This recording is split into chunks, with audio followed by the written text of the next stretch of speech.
肉店老板看我太过可怜，好心给我一个肉夹馍，而我却转头就对他说：“你儿子快死了。”随后无视夫妻二人愤怒的目光，我掐指一算，继续开口：“你女儿也要完了。”听到这话，他们两人的额头越来越黑，但我却依然觉得自己吃了人家的东西。遇到这种事情不能当作没看见，于是我又一脸认真的指着他俩开口道：“如果你现在打电话让他们不要开门，也许还有一线生机。”而夫妻二人都是农村的，多少有点敬畏鬼神。此刻妻子刘翠兰看着我淡定的目光，感觉有点发慌。随后她看了看丈夫，又看了看我，一时间拿不定主意。夫妻二人有2个孩子，小女儿4岁，啥也不懂；大儿子18，刚考上本地的大学。一般他们2个在外面干活时，2个孩子就在家里。就在刘翠兰摇摆不定的时候，旁边的陈家佑却掏出自己的手机，一边拨打着儿子的电话，一边说道：“小伙子，我就信你一次。”虽然他也不知道我是怎么知道他家的情况，但毕竟只是打电话说一声，就算没事也没有什么损失。这边陈航在家里跟妹妹正玩得开心，听到手机响了，他将手机掏出来在陈瑶面前晃晃。妹妹陈瑶一看是爸爸的电话，赶忙凑过来扒拉着陈航手中的手机，结果手机一下子拿不稳，啪叽一声掉到地上。而陈家佑见儿子的电话迟迟没有人接，顿时也慌了，我只好也拿起自己的手机打了报警电话，同时再次掐指一算，算到2个孩子现在还没什么事，我示意他们再打一次。刘翠兰颤抖着手将丈夫手中的手机夺了过来，再次拨打了儿子的电话。陈航这边刚捡起手机想打回去问问父亲有什么事，突然一阵敲门声响起，以为是自己刚点的外卖到，他正要起身去开门，此时一阵手机铃声响起，又是自己父亲的电话，担心有什么重要的事情，陈航当即接通后还点开了免提。而陈瑶看到电话接通了，就在电话里奶呼呼的喊爸爸。电话那头的陈家佑听见闺女奶呼呼的声音，刚准备放下心来，这时敲门声再次响起，随即陈航站起来说道：“瑶瑶，乖乖坐着，哥哥去拿外卖。”陈家佑和刘翠兰也听见了儿子的话，当即就慌了。刘翠兰更是厉声喊道：“小航别去！”那声音透过手机清晰地传到兄妹2人的耳中。陈航不解地问为什么，见2人完全不知道怎么解释，我凑上前去开口道：“你别开门，门外是2个连环杀人犯，你现在快点带着你妹妹躲进房间里。”听到这个声音，陈航更猛了，因为他根本不知道我是谁。这时门外的人见一直没有人来开门，敲门的声音更加厉害，我赶紧出声催促：“快点，他们要破门了！”此刻心急如焚的夫妻俩也是夺过手机，喊了句：“小航快躲起来！”然后就一起向不远处的紫荆花小区冲去。电话那头陈航听到父母的话，虽然还有些懵逼，但此刻门外的声音已经不像是正常敲门的声音，反倒像是砸门，这让他不自觉地将陈瑶抱起，2人躲进了主卧并将门反锁，同时又将房间里的电脑桌挪过来挡住了门口。忙活完了这些事后，他才看着还没挂断的电话道：“妈，我弄好了。”此时刘翠兰边跑边听着手机里的声音，刚想放下心来，但想到我说的那是2个连环杀人犯，脚下不自觉的又加快了速度，导致等我追出店门的时候，他俩已经不见了人影。见状，我赶忙单手结印拉开一道传送门，一步便踏了进去，结果刚进去我就被一道神识给盯上了。好在我跑得快，因为我现在只有1成功力，根本打不过盯着我的那个人。随后掐指一算，发现2个孩子目前还很安全，于是便不慌不忙地传到了电梯口，准备坐电梯上楼。另一边2个杀人犯很快便砸开了防盗门，在旁边的房间搜索。此时陈航什么也不能做，只能捂住妹妹的嘴，不让她哭出声来。没多久，那2人就发现了锁着的主卧房门，一边砸门一边喊：“开门，我知道你在里面。”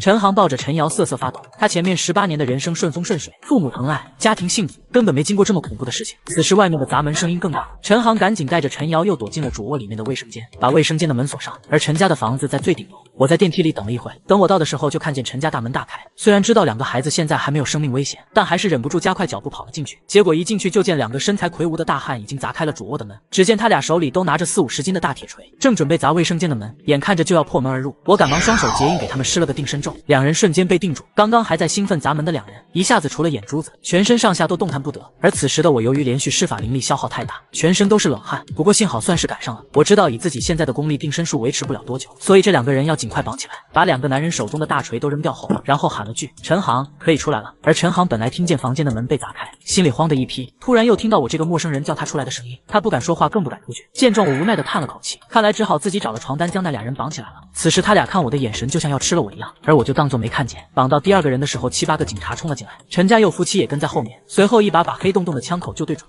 我只好停下手中的动作，举起双手，而陈家佑则赶紧上前阻拦道：“警察同志，就是这个小伙算出我家有杀人犯的。”为首的警察这才将枪收起，迅速将地上的2个男人铐了起来。随后他走到我面前问我叫什么名字，平时是做什么的。对此我乖乖回答我叫许清渊，是大一学生。听到这话，为首的警察皱了皱眉，刚想再问点什么，另一边就有人喊他过去。老大，这2个就是在逃通缉犯全文和全武。随后那警察顾不上问我，赶紧过去看这罪犯2兄弟，他俩最早在自己村里杀了一家3口后逃脱，后来又杀了开快餐店的一家4口，这次终于落网了。而陈航和陈瑶也已经从卫生间里出来，小姑娘被吓得不轻，眼睛都哭肿了。我最见不得孩子哭了，单手掐诀将最后一点灵力给孩子弄了个安神咒，却不想那为首的警察眼光毒辣，看见我的指尖有一道若隐若现的金光，对我的怀疑不由更深了。而刘翠兰见陈瑶在我点了一下眉心以后就迅速入睡，对我反而更是佩服，赶忙对我鞠躬致谢。见状我微笑着摆了摆手，不用谢我，这是你应得的，是我该谢谢你们给我饭吃才对。很快警察那边取证完毕，便准备将我们都带回警局录口供。结果刚到警察局，那为首的警官就将我带进了一间会议室。结果还没等他发问，我就率先开口道：“左队长是有什么想问我的吗？”听到这话，左警官瞬间睁大了眼睛：“你怎么知道我姓左？”我刚刚不但叫出了队长的全名叫左正阳，还知道他家里有个3岁的儿子，妻子是大学老师，甚至他今天早上在街角买了4个包子都说准了。于是左队长很客气地问我是怎么知道陈家佑家里有杀人犯的。结果我还没来得及说话，进来一个小警察狠狠的一巴掌拍在桌子上，里面滚烫的水洒了一些在我手背上，顿时一阵刺痛。可小警察却厉声喊道：“坦白从宽，抗拒从严，别搞这些神神叨叨的。”我眯了眯眼睛，眼神逐渐闪过危险的神色。自从我当国师以后，还是第一次有人在我面前拍桌子，于是习惯了有仇当场就报的我，当即感受了一下自己的法力，发现因为陈家对我的感谢让法力恢复了一点，于是我便当着2人的面双手掐诀。小警察见我当着他们的面还搞这种神神叨叨的事情，当场就忍不住朝我吼道：“许清渊，摆正你的态度！摆正什么态度？我可不是你们的嫌疑犯！”此时的小警察气急了，第一次见到这样蛮横的人，而我也不管他，掐完手里的诀就对着小警察点去，金光一闪，小警察瞬间全身都动不了了，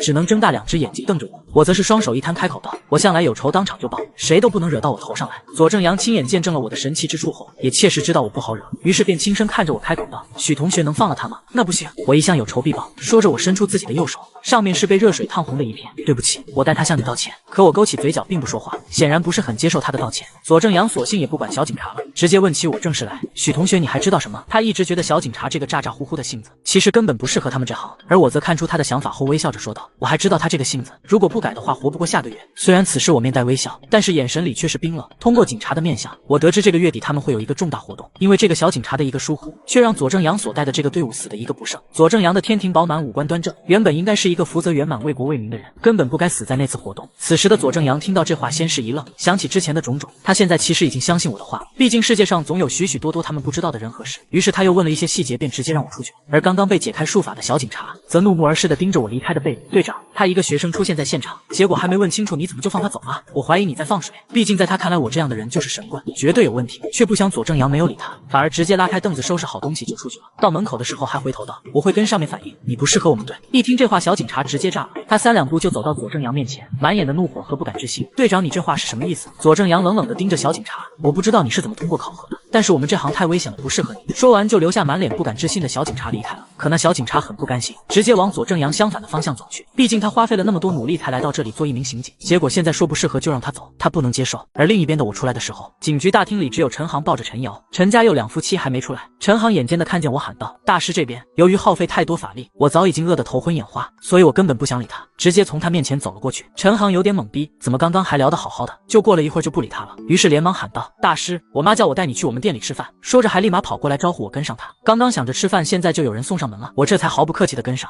2人回到他们家的卤肉店，现在已经过了饭点了，但是里面居然有人。陈航以为店里进贼了，赶紧冲上前去，原来是陈大爷和桂花婶在里面帮忙。那个正在给客人切卤肉的中年女人就是桂花婶，她一抬头就看见陈航抱着陈瑶站在门口，旁边还有个帅气的小伙，于是一边忙活一边问道：“小航，你们家这是怎么了？正好是饭点的时候，怎么一个出餐的人都没有？”“桂花婶，谢谢你，家里发生了一点事，没顾得过来。”说着他将陈瑶放在收银台里面的小床里，自己也去帮忙了。正在帮忙擦桌子的陈大爷也问道：“家里没事吧？”陈航微微一笑：“没事，我爸妈去弄了。今天真是谢谢你们了，送走了买卤肉的客人。”桂花婶也松了一口气，过来坐下道：“都是街坊邻居的，有什么好谢的？”陈航连忙给我端上一盘卤肉和米饭道：“我们店里只有卤肉和肉夹馍，大师你先简单凑合一下，下次我再带你吃好吃的。”我微笑的点点头道：“谢谢。”说完也不管他们，直接夹了一块卤肉放进嘴里，真的好香啊！看着盘子里还有卤大肠，一时不敢下筷，因为我没吃过这种东西，心里有点打鼓。陈航坐在我对面，像是看懂了一般道：“我妈卤的猪大肠，这条街上没人比得过，很好吃的。小伙子，老头子不骗人，我每天都得称2两回家下酒，那滋味简直是赛神仙。”几个人坐在我的周围看着我吃，看众人不认识我，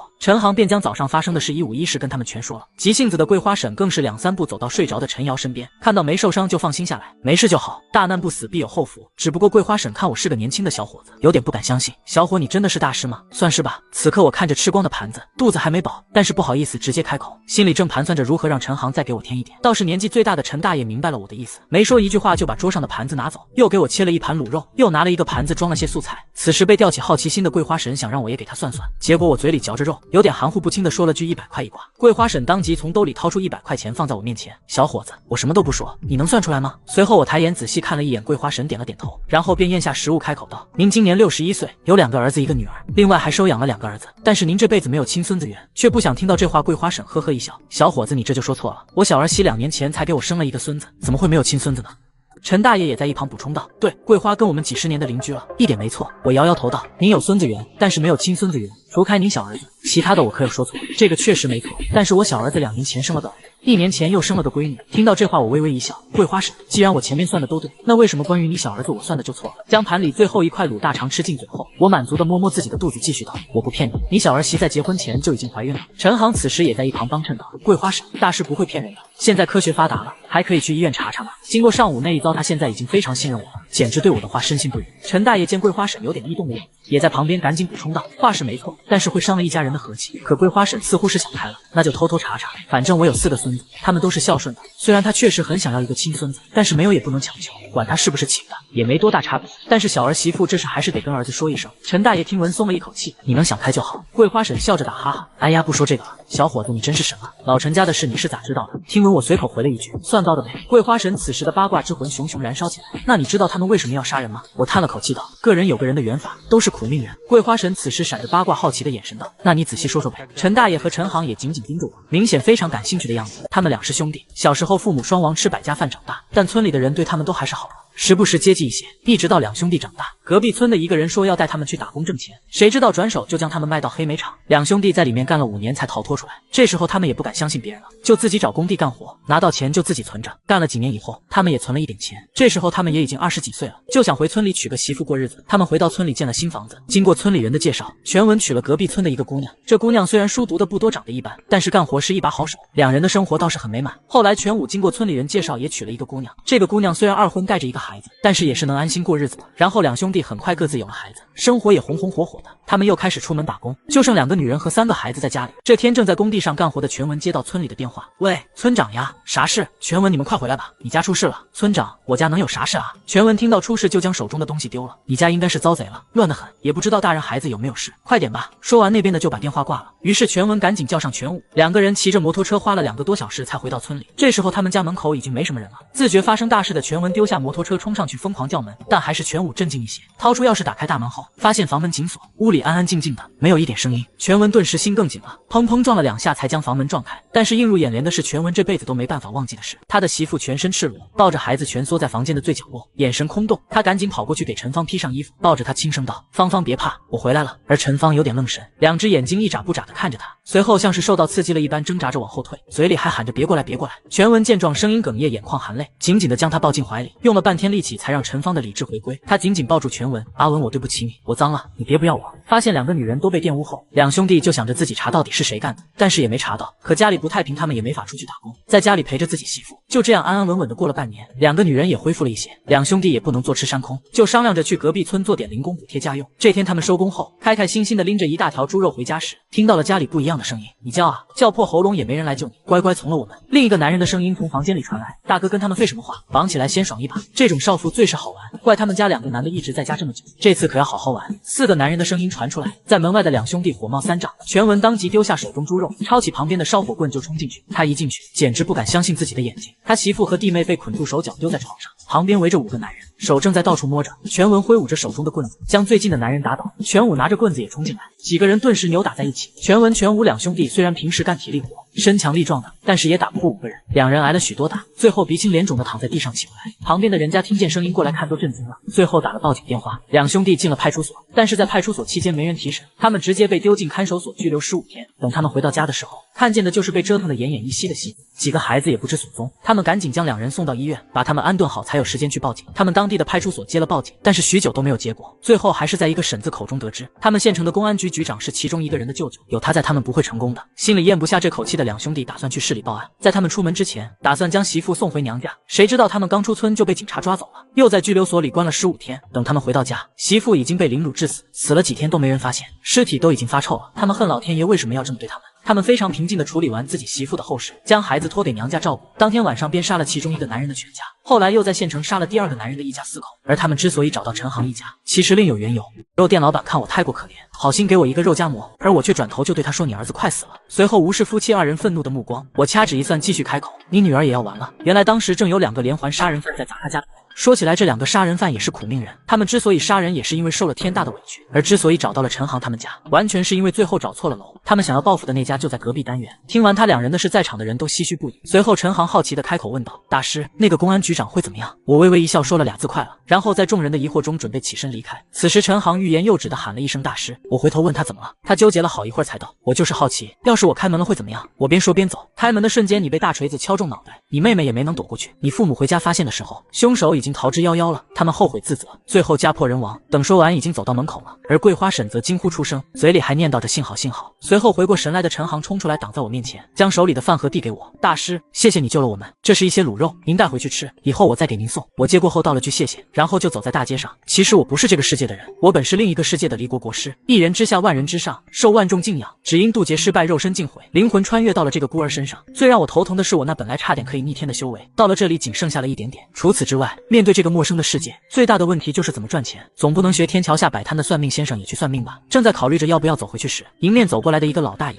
毫无征兆地倒在我面前。本着助人为乐的精神，我还是一步并作两步的上前。看到老大爷面相的第一眼，我觉得不太对劲，但这时候老大爷已经躺在地上起不来了，我来不及多想，将老大爷扶了起来。大爷你没事吧？老大爷起来缓了一会，到花坛边上坐下，摆摆手道：“没事了，小伙子，谢谢你啊。”此时我好奇地看了一眼眼前的老大爷，第一次有我看不出的人。这老大爷虽然跟别的大爷一样的装扮，但是身上透露着上位者的气息，而且这个人身上居然没有任何的功德。要知道，哪怕平常人碌碌无为，也会有祖宗流传下来的功德或是孽障，不可能像他这样干干净净。此刻大爷也非常敏锐地感觉到我的目光。小伙子怎么了？有什么不对吗？我摇了摇头，不信邪地看着老大爷单手掐诀，结果算出来还是一片虚无。这下我是真的好奇起来了，凑近老大爷在他旁边坐下道：“大爷您最近有没有见过什么身上气息奇怪的人？”老大爷被我问得有点懵，什么叫气息奇怪？就是一靠近您就觉得不舒服的人。听到这话，老大爷虽然觉得奇怪，但考虑到我刚刚救了他，最终还是如实回答没有。这下我忍不住皱眉低头，双手掐诀，嘴里喃喃道：“这怎么算不出来呢？”小伙子，什么算不出来？听到话音，我皱眉回应：“您是降猴之相，身上却没有功德和业障，有点奇怪，而且我居然还算不到你的今生。”老大爷听闻心头一跳，但仍尽量平静道：“小伙子，你懂玄学方面，会算卦吗？”我点了点头，表示会一点，随后满眼希冀地看着老大爷：“你要算卦吗？”这老大爷绝对是个有钱的，他要算卦的话，自己要个1000块一卦不过分吧。下一秒，老大爷果然微微一笑，开口道：“小伙子，请你算一卦可否？你要算什么？就算我，你我算不了，其他人我可以算，也可以看面相。那你说说你知道的就行了。虽然算不了他本人，但是他身边的人我还是可以看出一些。你有3个儿子，还有2个女儿，但是发妻早亡。最近2天你应该跟身上有阴气的人近距离接触过，你身上也沾染了一些，最好多晒晒太阳。”老大爷呵呵直笑，也不说我算的对不对，转头问我叫什么名字。我叫许清渊，加个联系方式行吗？随后不由分说，直接掏出手机亮出2维码，互相加上好友后，我刚准备走的时候，却被老大爷叫住：“小伙子，我有个朋友最近有点麻烦，你帮算算，有他的照片或者八字吗？”老大爷从手机相册里翻出了一张照片，上面是一个正在钓鱼的老头，满眼含笑。我看到的第一眼就冷下脸来：“大爷您还是离他远点的好，他手上的人命一个巴掌都数不过来。”老大爷听到这话哈哈大笑起来：“小伙子，你这次算的不对，我跟他都上过战场，手底下怎么可能没有人命？”我冷冷开口道：“上战场是为了国家，为了人民，就算杀人身上也会有功德，但是他的身上全是含冤枉死的怨气，您还是好好调查清楚吧。”说着也不想跟老大爷继续说，这种有点权力就开始滥杀无辜的人我最看不上。我当国师那会儿可从没依仗权力欺负人，就算必要也都是直接用拳头。随后我把手一伸，表示卦算完了，给钱吧。此刻老大爷虽然心里震惊，但表面上还是故作镇定，将自己钱包里的所有钱都给了我。我数了一下有3000多，嘿嘿一笑，转头就走。结果我前脚刚走，老大爷旁边的一个年轻人便走过来低声道：“老爷子，要不要查查他？查查吧，是个厉害的小伙子。”说着老大爷站起来问道：“小郑那边怎么样了？”年轻人扶着老爷子道：“武少已经去公司上班了，回去吧。”而另一边的我手握巨款，豪横的打了一辆出租车来到了白猿家。话说这个白猿本来是一个大学生，5年前因为学习压力大，一时想不开自杀了，结果因为舍不得父母，迟迟不肯去投胎。之前请我让他跟父母再见最后一面，现在时间到了，我得去送他去投胎了。结果等我到的时候，看到2人一鬼都是眼眶泛红的模样，于是我赶忙双手结印，身边出现一个庄重威严的黑色大门，上面还泛着丝丝金光。进去吧。白猿一步3回头，我看着十分不爽，开鬼门也是要花费不少法力的，当即一把将他推了进去，迅速将鬼门收起来。随后白猿的母亲廖雪芳一脸希冀的看着我：“大师，以后我们还能见到圆圆吗？”我一时有点心软道：“现在投胎也是要排队的，你们多给他烧点钱，让他给你们托梦吧。不过我得提前跟你们说，他这辈子是自杀身亡，按道理下辈子会投入畜生道。”听到这话，廖雪芳眼泪啪啪的掉，问我还有没有别的办法。没有了，除非他魂飞魄散。话音落下，我准备起身离开，但下一秒却灵光一闪，最后扭头对他俩开口道：“明年8月初2，你们去大门口右边的巷子啊。”什么意思？廖雪芳有点呆住了。肉店老板看我太过可怜，好心给我一个肉夹馍，而我却转头就对他说：“你儿子快死了。”随后无视夫妻二人愤怒的目光，我掐指一算，继续开口：“你女儿也要完了。”原来当时正有2个连环杀人犯在砸他家的门。后来在我的协助下，警察成功抓住了那2个杀人犯。忙完这里的事，我就去白猿家送白猿去投胎。结束之后，我提醒白猿的母亲廖雪芳，明年8月初2，你们去大门口右边的巷子。廖雪芳还有点懵，白猿的父亲白连兵却醒悟过来。后来他们日夜蹲守在那个巷子附近，终于在8月初2那天捡到一只刚出生的小狗。想到我说的话，他们认定这就是白猿的投胎转世。这下老年丧女的夫妻俩有了新的盼头。忙完这些事，我已经精疲力尽，但还是打起精神，赶紧往饭店赶去。毕竟之前约了同学一起吃火锅，虽然在离国我是国师，但每天吃的都是水煮或是炖的。这里火锅的味道确实让我痴迷。结果就在我们还没吃完的时候，隔壁桌的一对中年夫妻吃饱了去结账。我下意识的抬头看了一眼，这2个人额头泛起了死气。于是我不由出声喊道：“谢梅，别出去！”此时那个叫谢梅的女人惊讶回头：“小伙子，你怎么知道我的名字呀？”而我也不废话：“你们别出去！你们2个印堂发黑，上面泛着死气，一会儿必有血光之灾。”可她老公却面露不悦：“小伙子，饭可以乱吃，话不能乱讲。”此时谢梅也有点不高兴了，而旁边2桌的人听见了我的话，也在议论纷纷。见他们不信，我又开口道：“我知道你叫万成业，毕氏人，家里有1儿1女。”听到这话的万成业转过身来，他确实是毕氏人，来这里探亲的，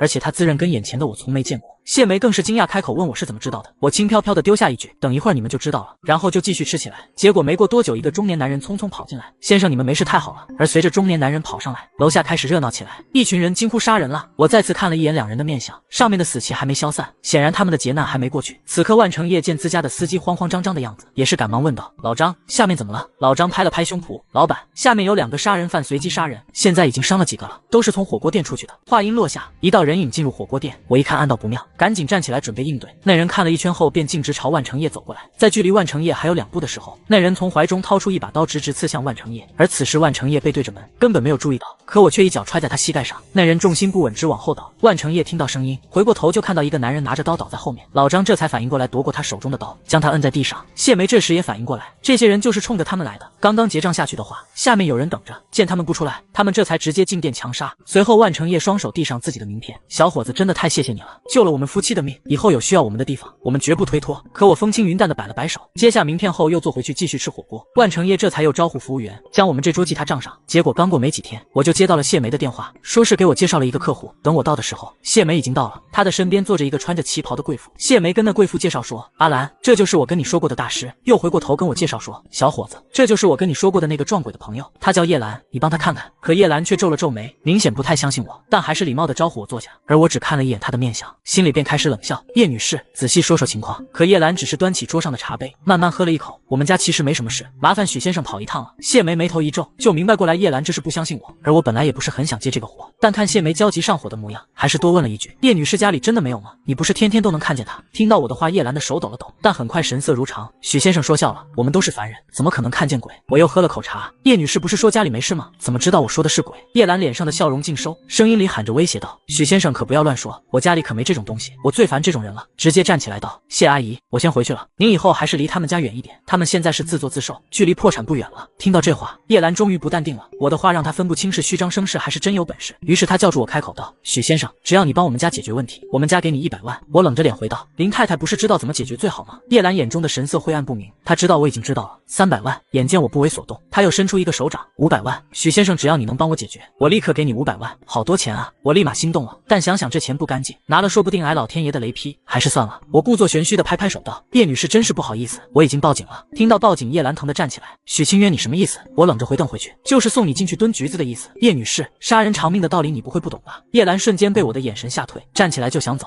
此时的我反而坐了回去，淡淡道：“叶女士，我劝你还是在这里等着比较好。你到底是谁？”叶兰心里有鬼，现在已经被吓住了。她现在6神无主，只想尽快回家，却发现自己动不了了，全身上下只有眼睛还能动。另一边，一觉睡到10点的林安终于从床上爬起来，睁着迷迷糊糊的双眼挪到卫生间洗漱。在不经意间扫过镜子的时候，他隐隐约约看见有一抹红色，他以为自己看错了，哼着小曲走进浴室。水流通过花洒从头顶流下，他闭着双眼在头上搓着泡沫，但搓着泡沫的手感觉手感不太对。他伸手摸索着身边的毛巾，毛巾没摸到，手上摸到了一个冰凉的东西，刺骨的冰凉，吓得他赶紧甩开，另一只手胡乱的抹了一把脸上的水，映入眼帘的就是一抹极致的红色，还有一张流着血泪清白的脸。啊，鬼啊！一声凄厉的尖叫声响起，但是楼下的佣人却是都没听见。林安瑟瑟发抖的后退，但是浴室这么小的地方，哪有地方给他后退？他的后背撞在墙上。你不要杀我，你要什么我都可以给你。林安的声音已经开始发抖了。肉店老板看我太过可怜，好心给我一个肉夹馍，而我却转头就对他说：“你儿子快死了。”随后无视夫妻二人愤怒的目光，我掐指一算，继续开口：“你女儿也要完了。”原来当时正有2个连环杀人犯在砸他家的门。后来在我的协助下，警察成功抓住了那2个杀人犯。后来我又救下了谢梅夫妻俩。谢梅为了谢我，给我介绍了一个客户，谁知那个客户的儿子林安，此时却被一个红衣女鬼逼在了角落里。他一个劲的求饶，但是红衣女鬼并没有管他，直接扑上去，双手掐住了林安的脖子：“你还我命来，还我命来！”女鬼一边喊一边收紧力道，林安被掐住了喉咙，他脸红脖子粗，声音嘶哑：“救命！”这时传来敲门声，女佣在门外道：“少爷，先生来电话。”林安脖子上的力道陡然消失，他拿了件浴袍赶紧跑了出去。林安接过电话：“爸，什么事？”电话那头传来一道中年男声：“收拾好东西，我安排你出国。”“我不出国。”林安刚刚差点让女鬼弄走了性命，现在最想的就是找个大师把女鬼抓了。电话另一头的男人显然也不管他的想法，直接道：“已经安排好了，1点的飞机，自己收拾好。”那边说完就将电话挂了。林安想了想，又拨通一个电话：“耗子，问你个事，你认不认识什么靠谱的大师？”“什么大师啊？会抓鬼那种？帮我联系一个，今天就要，多少钱不是问题。”林安道。林飞文中午一回来就见还在沙发上坐着的林安，顿时怒气从心起，两人正要吵架，进来一个25、6岁的男子，身后还跟着一个身穿道袍手中拿着拂尘的老道士。年轻男子招呼道：“林叔叔好。”林飞文看着谭乐道：“你怎么有空过来？”谭乐赶紧拉出身后的道士，讪笑道：“林叔叔，这是安哥托我找的抓鬼道士，我先走了。”说完也不等林飞文说话，人就跑了。没等林飞文说话，林安站起来：“我房间里有只女鬼，拜托大师了。”说着就拉着道士往楼上走。到了自己房间门口，林安又道：“大师，就是这里，只要把女鬼抓了，我给你100万。”仙风道骨的老道士听到100万，声音都轻快了些。林小先生放心，老道必不负所托。在茶社里等了半个钟头，左正阳才带着警察赶来。我率先打招呼道：“左队长，好久不见呀。”“许先生，你说这里有命案？”左正阳一脸公事公办的态度。“是啊，杀人凶手就在那里。”我淡定地指着叶兰道：“有2个女孩子，就在他们家后花园里埋着。”我故意露出惊恐的表情。“左队长，这样可怕的人要尽快抓起来啊！”叶兰已经震惊得满眼含泪，他就不应该让谢梅给他请大师，要是知道我这么有本事，早就应该跟我打好关系。那边老道士刚进房间，本能的就觉得房间里不太对，但是他学艺不精，根本没看出哪里不对。他战战兢兢的在房间里巡视一圈，余光看见一抹红色的裙子，他急急忙忙的掏出桃木剑，这是50年桃木，是他自己做的，有没有用连他自己都不知道。拿着手中的桃木剑四处砍，啥也没砍到，道士累出一身汗。在老道士坐下来休息的时候，红衣女鬼飘到他跟前：“还我命来，还我命来！”他一边喊一边伸手要掐住老道士的脖子，老道士害怕的不住往后退：“姑娘，不是我杀的你，谁杀你你找谁去啊！”红衣女鬼朝老道士直直冲来，老道士自知没有这个本事，转身就往门外跑，一边跑还一边喊：“鬼啊，鬼啊！”这2声尖利的喊叫惊动了楼下的父子俩，红衣女鬼飘下来，头发疯长，瞬间就困住了在场的3人。明明外面还是艳阳高照，屋子里面却是一片阴暗，还带着刺骨的阴冷。女鬼嘿嘿嘿笑起来，一转眼就到了林飞文眼前。林飞文被女鬼吓了一跳：“万事好商量，你想要什么？贡品纸钱都可以，我想要你们的命。”女鬼阴森可怖的声音还带着一些嘶哑。林安一边挣扎一边喊着：“我不要死，我不要死！”显然已经陷入癫狂和疯狂的状态。在3人觉得自己要死在这里的时候，我出现在了门口。最好别杀人，杀了人可就要灰飞烟灭了。可恶的红衣女鬼居然完全不理我，头发再次暴涨，试图将进来的所有人都抓起来。我只来得及护住了身边的谢梅，其他人都被鬼捆得严严实实的。客厅里面更加阴冷，空气中已经结出阴霜。谢梅被冻得瑟瑟发抖，我指尖凝聚一抹金光，打进她的身体里。看着飞驰到自己面前的头发，我一手拉住女鬼的头发，使劲往自己这边拉。猝不及防的女鬼一个踉跄，差点摔倒。她飞出另外一股头发直冲我面门，我又一把接住飞驰而来的头发，直接将女鬼扯到自己面前。女鬼见事情不妙，化成一团黑雾就想跑，我迅速掐诀，金光一闪，黑雾就恢复了女鬼的样子，露出一张满脸血泪的清白鬼脸。面对这个不听我劝的女鬼，我毫不客气地把她团成一个球，一脚踢到墙角。左正阳他们已经说不出话了。许同学，那个鬼不对，那个受害者在哪里？女警磕磕巴巴地问。左正阳也咳嗽2声问：“许先生，你说的尸体在什么地方？”林安已经吓得瑟瑟发抖，整个人缩在沙发里不敢动弹。倒是林飞文率先反应过来，看着家里的警察道：“几位警察同志来我家是干什么的？”左正阳缓和了一下自己砰砰直跳的心脏，非常正式地将自己的警官证掏出来：“我们接到报案，你家里有2具尸体，前来调查。”林飞文满脸都是不悦的神情：“我家没有这种东西。”然后他又小跑到我面前躬身道：“大师，请您帮我们解决这个女鬼，我给你100万。”我悠闲地往沙发上一坐，好整以暇地透过林飞文看着他后面。林飞文以为我看的是他后面的女鬼，当即加大筹码：“大师，300万，您看可以吗？”我拖住自己的下巴笑道：“林飞文先生倒是大方，大师500万。”林飞文继续加价。我看了看他的面相道：“左队长，你们想要知道的就在后面最里面那棵桃树下。”左正阳听到后就带着人走了，留了个小警察在这里看着众人。桃树下的尸体不是问题，反正上面全都是证据。我现在好奇的是在林飞文背上的2个人，不，2个鬼。我透过林飞文看着后面的2个人笑道：“林先生，林太太，下来说说话吗？”林飞文以为说的是他，后来又发现不对劲，顿时他全身打了个激灵，猛地回过头看了一眼，什么都没看见。其他人更是面面相觑。我笑道：“只要你们能给我报仇，我能替你们报仇雪恨。”一直趴在林飞文身上的夫妻俩终于明白过来，我是在跟他们说话。林成平和他老婆缓缓跪下：“大师，请您给我们报仇雪恨，请我出手可是要收费的。”我掐了个诀，点在林成平和他老婆的眉心，顿时2个透明人出现在所有人眼前。林飞文看着前面2个透明的身影，满眼的不敢置信，他们不是已经死了20几年了吗？林成平砰砰给我磕了2个头，大师，我身上的功德都给你。听到这话，我开心的笑了，这才是我最想要的。我沉吟了一会道，我可以让你自己报仇而不受地府惩罚，你可愿意？我又看看一旁的林飞文，你可别想着跑。小警察立刻反应过来，将林飞文摁倒在地，非常迅速的给他扣上一副银手镯。你到底是谁？放开我！林飞文终于慌了，我指了指跪在前面的一男一女，介绍道，这个是林成平，这个是江姿，林文飞先生一定知道吧？卤肉店老板看我太过可怜，好心给我一个肉夹馍，而我却转头就对他说你儿子快死了。后来在我的协助下，警察顺利抓住了2个意图入室杀人的杀人犯。原来我表面是一个学生，其实是从另一个世界穿越而来。这天上午刚上完课，下午就去抓鬼了。刚抓完一个红衣女鬼，我又发现了2个小鬼，2个小鬼跟我磕头，要我给他们报仇。我问林飞文道，这个是林成平，这个是江姿，林飞文先生一定知道吧？林飞文疯狂摇头，嘴里喊着我不认识他们。我缓缓开口，要不我们就从30年前你们一起走出大河村开始说吧。原来30年前，林飞文、林成平、江姿3人约好了一起去阳城挣钱。林飞文在阳城上当受骗，弄丢了自己所有的钱，但是林成平却用自己独到的眼光挣到了第1桶金。随后林成平夫妻2个投入出租车市场，在90年代成了百万富翁。林飞文看到了他们的成功，很不服气，正好他在打工的时候认识了一个有点道行的道士，他们2个联手杀了林成平夫妇。随后道士做法，将2人的魂魄拘在埋尸体的地方，再将这件事伪装成意外失踪。林飞文拿走了他们所有的钱和公司，这才一步一步成了现在的林总。在场的所有人都看过来，根本没办法想象林家那么大的基业居然是靠杀人成功的。你有什么证据？几10年过去，他们都成白骨了。林飞文梗着脖子丝毫不怕，我淡淡一笑，有我撑腰，鬼魂报仇哪需要什么证据？我看向旁边的谢梅问，梅姐带有纸吗？谢梅掏出一本小本子递给我，我咬破自己的手指，在纸上写下表文，请地府的判官大人通融通融，允许林成平光明正大的去报仇。写完纸条，我左手2只手指夹着纸张，嘴里念着晦暗不明的口诀，随着最后一个字落下，手中的纸张缓缓燃烧起来，最后只剩一抹灰。就在我以为一切搞定的时候，那一抹灰缓缓地腾空而起，在空中凝聚成2个字，不批。我有点懵逼，其他人也看见了，齐齐朝我看过来。我咬咬牙，朝谢梅道，梅姐，再给我1张纸。谢梅撕了张纸给我，我又写了一份表文，在后面多加了一句话。这次表文顺利烧完，连灰都消失了。我满意点点头。过了2分钟左右，林成平手中缓缓出现一张泛着金光的文书，这就代表他可以名正言顺的报仇了。夫妻2个看着手中的文书，高兴极了。忽然林成平看到文书最后一段的时候，犹豫着道，大师，这里有给你的话。我看了一下，上面写着，清渊你个混蛋，快滚来见我。我嘿嘿一笑，将文书还给林成平道，不用管这句话。随后往那行字上面一点，那字缓缓的消失了。林成平夫妻俩齐齐跪在我面前，磕了3个头道，大师，谢谢你。我淡淡道，没事，钱货两清。我招过墙角的女鬼道，梅姐，事情结束了，我们走吧。女鬼不受控制的直直朝我飘来，我随手拿起桌子上的杯子，进来吧，以后送你去投胎。女鬼瞬间被吸进了杯子里。左正阳一脸阴沉的从门外进来，看着林家几人眼里都淬着毒，他实在不敢相信他看见的那2具尸体生前不知道受了多少折磨。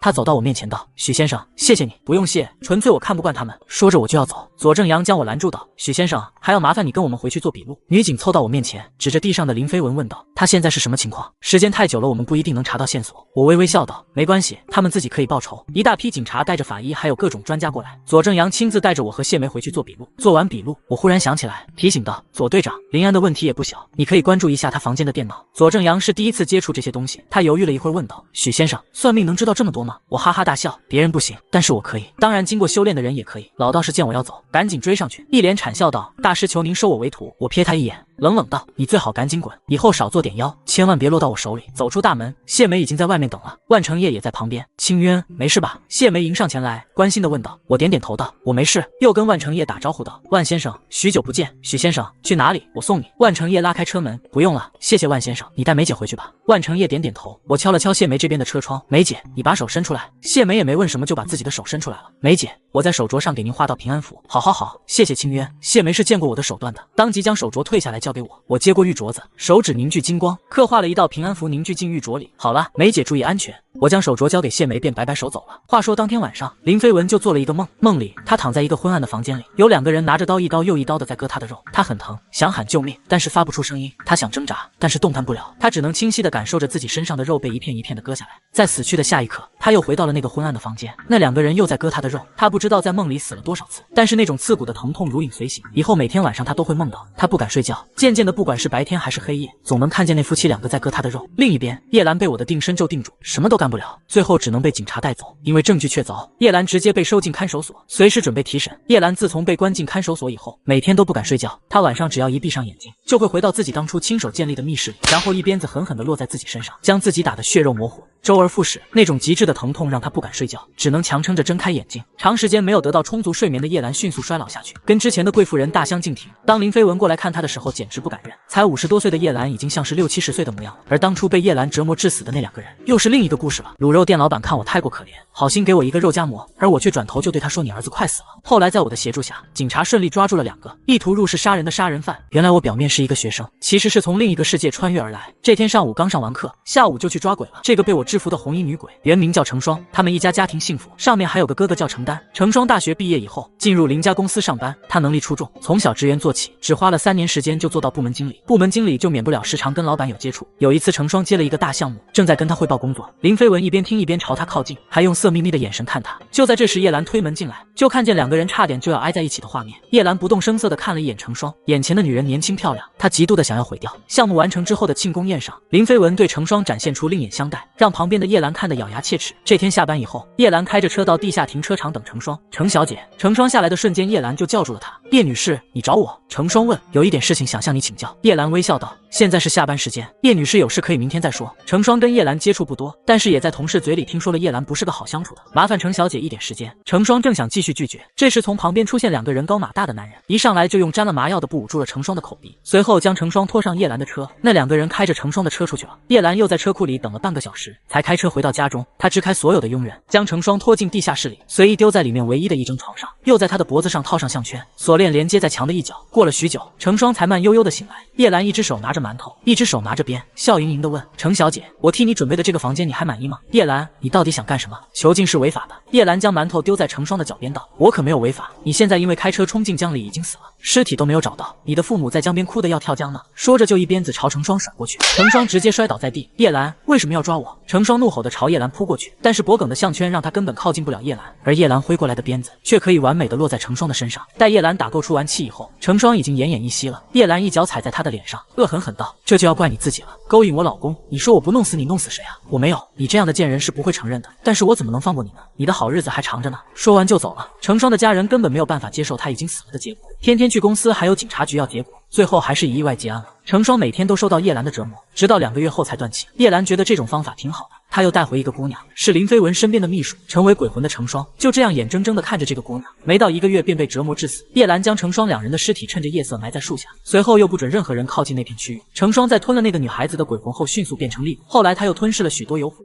导致自己意识全无，只知道报仇。直到那天我出现，不然林家全家人都会死在程霜手上，程霜也会被地府抓到直接魂飞魄散。我一边想着事情，一边将程霜放了出来。程霜一出现就怨毒地看着我，我一巴掌将他拍在墙壁上，但他又飘回我身边怒目而视，我只好拿出一张符咒，将他身上的阴气吸收了。程霜跪下，一边磕头一边道：“多谢大人。”“不用谢，你想去投胎吗？我可以送你下去。”“大人，我可以投胎吗？”程霜睁着希冀的眼神看着我。“可以，但是你毕竟吞噬过鬼魂，肯定是要受惩罚的。”“大人，我可以回家看看爸妈吗？”程霜问。“可以，给你3天时间。”说着我凭空画了个符咒，最后没入程霜的额头。“谢谢大人，谢谢大人。”程霜磕完头就从窗户飘出去了，而我也收到老天爷给我的一个小拇指那么粗的功德金光。程霜眼眶含泪，直接飘回家里。原本显得非常年轻的爸爸，现在看起来居然比同龄人要老得多。他在窗外看着，忽然不敢进去。倒是来关窗的程爸一眼就看见了漂浮在窗户外面的程霜。他们也知道女儿已经死了，但是没想到还能有再见的时候。程爸顿时眼眶就红了，看着自己的女儿颤声道：“双双，你回来了，爸。”程霜终于控制不住自己的眼泪，他飞扑到程爸怀里，但是瞬间他就穿过程爸的身体。程霜转过头来：“爸，对不起，都是我的错。”程爸缓缓走到他面前：“不是双双的错，都是那些坏人的错，是爸爸没有保护好双双。”在房间里出来的程母也看见了回来的程霜，开心的跑过来：“双双，妈！”程母擦擦脸上的眼泪，好似忘了程霜已经死了，还是按照以往的习惯道：“双双饿了吗？妈给你做好吃的。”“妈，我不饿，您放心，我还能在家里待3天。”程母瞬间开心起来道：“妈给你做好吃的。”说着开开心心的就去了，留下父女2个说话。忙完这些，我就去了古玩一条街，准备买点朱砂。古玩街人来人往，有遛弯的大爷，也有逛街的小情侣，更有一身道袍的道士，还有摆摊卖古董的商贩。一路走来都没看见有卖朱砂的，我只好拦住了一个大爷：“大爷，您知道哪里有卖朱砂的吗？”那大爷上下打量了我一眼，问：“